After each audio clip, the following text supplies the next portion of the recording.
A gente já viu Deus tirando Israel do Egito e agora a gente vai ver Deus tirando o Egito de dentro do coração de Israel.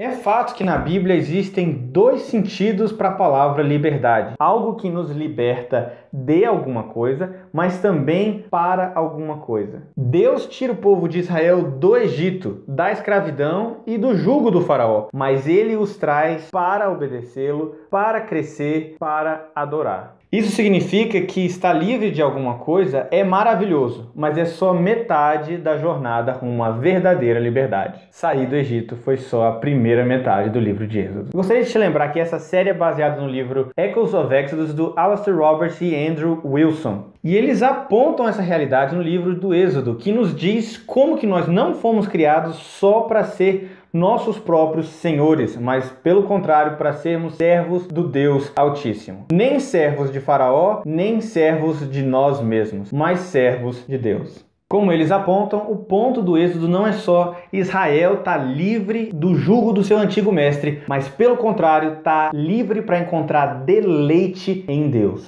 E essa questão do senhorio é o centro do discipulado cristão. Como assim? Isso significa que a questão de depender de Deus e de ser escravos de Deus é um dos nossos maiores recursos para aprender a servir a Deus da maneira certa. Duvida? Então vamos ver um catecismo antigo lá de 1500 para entender um pouco mais sobre como isso funciona. O catecismo de Heidelberg, na primeira pergunta, já nos traz esse questionamento. Qual é o seu único consolo na vida e na morte? A resposta dessa pergunta já diz tudo sobre a questão do pertencimento. Que não pertenço a mim mesmo, mas pertenço de corpo e alma, tanto na vida quanto na morte, ao meu fiel Salvador Jesus Cristo. Pegou que essa resposta fala exatamente sobre a questão do pertencimento? Esse sempre foi o desejo de Deus desde o início do seu plano de resgatar o povo de Israel. E dá para saber disso por conta de Êxodo 3:12, que diz assim: quando houveres tirado este povo do Egito, servireis a Deus nesse monte. Deus já tinha dito isso para Moisés lá no contexto da sarça ardente. Isso significa que Deus resgatou o povo da servidão para servir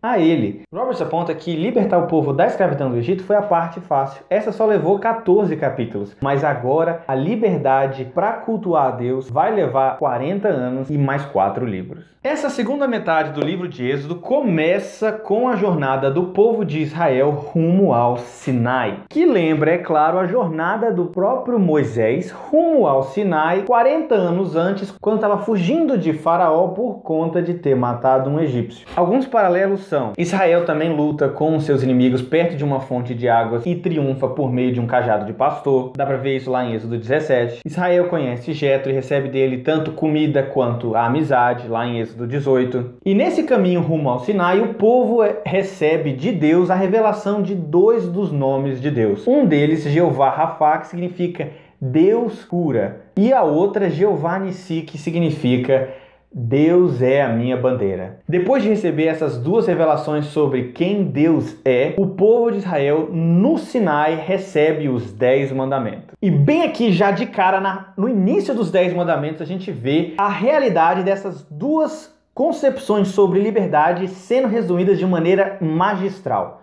O próprio Deus abre os 10 mandamentos falando sobre como Deus os resgatou da servidão do Egito para que eles o adorem e a Ele somente. Dá para ver isso bem aqui em Êxodo 20:1-3. Então falou Deus todas essas palavras: Eu sou o Senhor teu Deus que te tirei da terra do Egito, da casa da servidão. Não terás outros deuses diante de mim. E logo em sequência, os outros 9 mandamentos explicam mais sobre como funciona essa vida de obediência livre. Os 10 mandamentos são a porta para a liberdade real do povo de Israel. Como o próprio Robert diz, logo depois disso nós encontramos uma lei um tanto obscura. E ela seria uma grande surpresa, a não ser pelo fato de que ela retrata a realidade de como funciona quando um escravo ama o seu mestre o suficiente para querer servi-lo mesmo depois de ter sido liberto. Mas isso não lembra a situação de Israel? Então, como o próprio Robert diz, quando os escravos amam seu mestre como Israel ama a Jeová, eles escolhem o serviço isso pela vida inteira ao invés de ter de deixar o mestre que eles amam.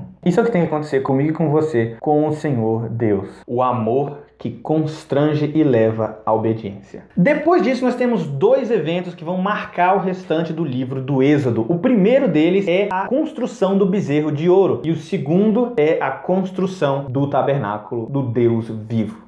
Esses dois eventos estão em oposição clara e em um contraste vivíssimo um para com o outro. É um contraste claro entre o falso e o verdadeiro, o problema e a solução, Ismael e Isaac, a impaciência e a paciência. O fato é que o bezerro de ouro foi construído para satisfazer o desejo, talvez legítimo, do povo de ter um símbolo da presença de Deus no meio da congregação. A questão é, eles fazem isso da maneira errada, satisfazendo seus desejos pecaminosos, cheio de problema de uma ponta até a outra. É tão assim que o autor de Êxodo, o próprio Moisés, retrata o episódio do bezerro de ouro com todos os ingredientes de uma história clássica de queda. Lembra da queda de Adão e Eva, quando eles vacilaram com a serpente? Então, a mesma coisa, só que agora quem vacila é Arão. Deixa eu te provar com alguns elementos que são iguaizinhos. Nas duas histórias nós temos um sacerdote responsável que vacila em plantão. O nome deles até rima. Um é Adão e o outro é Arão. Além disso, os dois culpam outra pessoa. Em Gênesis, Adão culpa Eva e agora Arão culpa Israel. Nos dois episódios temos vergonha. Inclui uma maldição envolvendo pó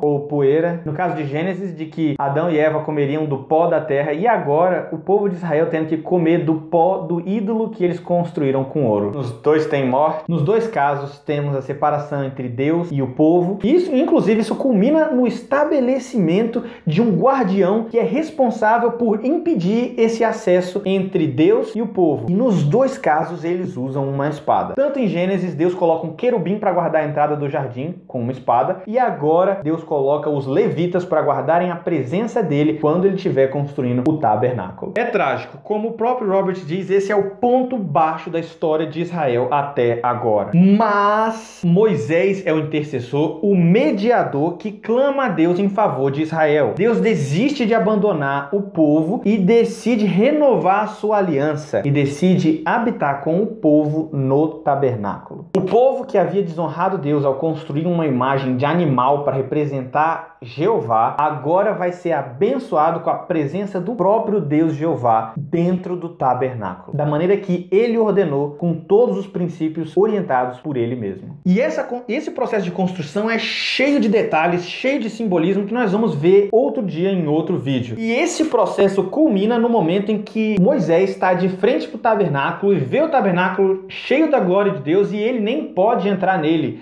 de tão glorioso que o tabernáculo está com a presença do Deus vivo. E ali nós vemos a construção do tabernáculo completou de maneira bem sucedida duas reversões. Uma reversão dupla, tanto da queda, da escravidão no Egito. Da queda, nós temos um novo Adão, um novo jardim, um novo lugar com a habitação de Deus.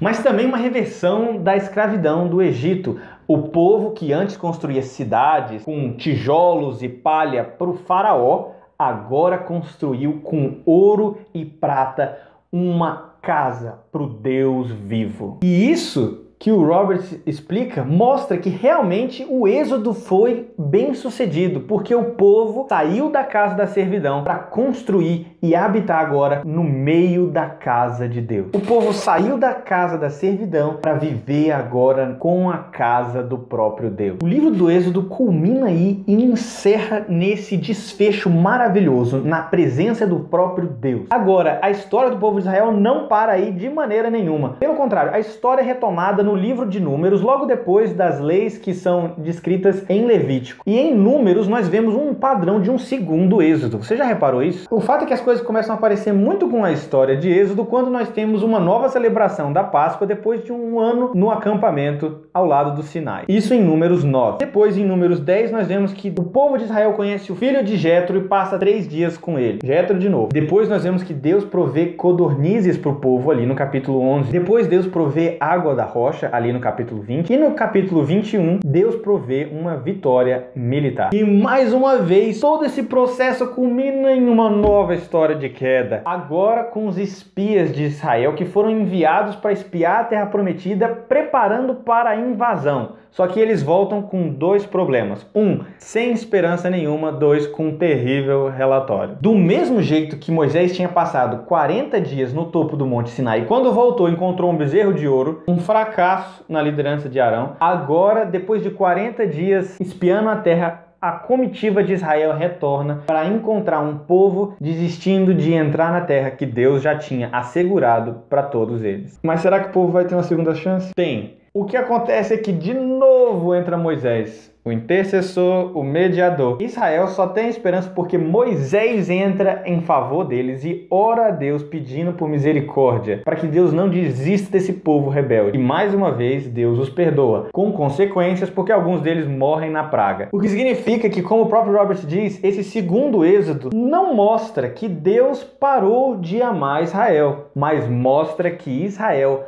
não parou de amar o mal. Isso não acontece comigo e com você também? Uma analogia possível para mim e para você seria que a justificação objetiva, a santificação posicional de Deus já aconteceu com a nossa libertação quando nós cremos em Jesus Cristo pela primeira vez. Do mesmo jeito que o povo de Israel foi liberto do Egito, nós vemos ainda um processo longo e árduo de santificação desse povo. Do mesmo jeito que acontece comigo e com você ao longo da nossa jornada cristã. Agora, aqui nessa história de Êxodo, nós nos surpreendemos muito com o fato de que, como o próprio Roberts aponta, depois de Deus ter livrado o povo da escravidão do faraó, isso só levou 10 pragas. Mas agora, livrar Israel da escravidão de si mesmo, do ego, do sexo, da ganância, da idolatria, levaram 10 mandamentos e mais 10 provações individuais que vinham junto com seus respectivos juízos. Uma geração inteira morreu no deserto. E ainda assim, eles ainda têm alguns problemas. Isso a gente vê ali em Números 14. O fato é que é preciso libertação de duas tiranias. Primeiro, dos grilhões egípcios e depois das paixões israelitas. O povo de Israel tem dois problemas, um fora e um dentro. E Deus vai resolver a ambos. De fato, como o próprio Robert diz, não existe maneira melhor de concluir esse estudo do que vendo as palavras do próprio Senhor Jesus lá em João 8, quando ele, discutindo com os fariseus,